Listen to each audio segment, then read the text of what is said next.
Update tayo sa Ekonin guys. Sobrang busy ang Ekonin ha. Si Jericho pagkatapos sa BGC, ngayon naman nasa Sultan Kudarat naman kasama ang kanyang banda. Pinagkaguluhan nga si Eko doon at kilig na kilig din ang mga fans kahit hindi kasama si Janine Gutierrez.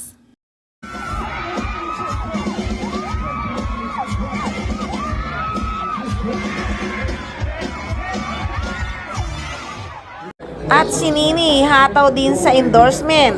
Kamakailan nga lang ay nasa Gucci events din siya. Social talaga ang datingan ni Janine Gutierrez at parang ini-enjoy lang niya ang kanyang mga ginagawa. At nako, happy talaga ang Pasko ng Ekonin. Kumbaga, hindi malamig ang Pasko. Mainit na mainit dahil in love pareho sa isa't isa.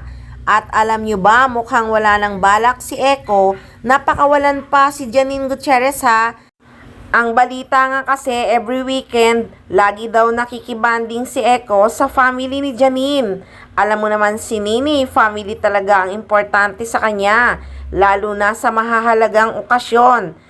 Kaya naman talagang ang pundasyon ng Ekonin ay matibay na.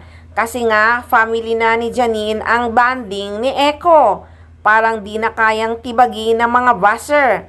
Kasi in love si Eko kay Nini. Alam nyo naman si Nini, pag nagmahal yan, totoong-totoo talaga. At talagang ibibigay niya lahat. Pero pag nasaktan yan, goodbye na. Hays, kilig na kilig ang mga netizens sa kanilang dalawa.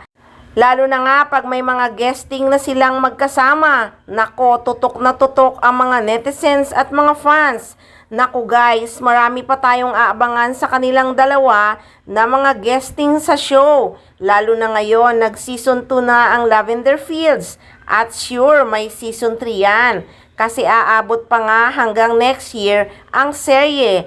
At pag malakas pa sa Netflix, sure yan, may season 3. Kaya abangan talaga yung serye na yan na hindi nakakasawa ang bawat episode.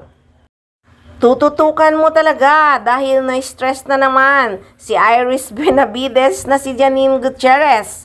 Dahil nagkampihan na nga si Tyrone at si Jasmine. Kaya naman si Iris Benavides siguradong magwawala na naman sa galit.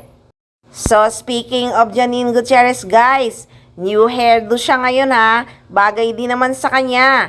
Yan kaya ang patunay na new hairdo, new love life.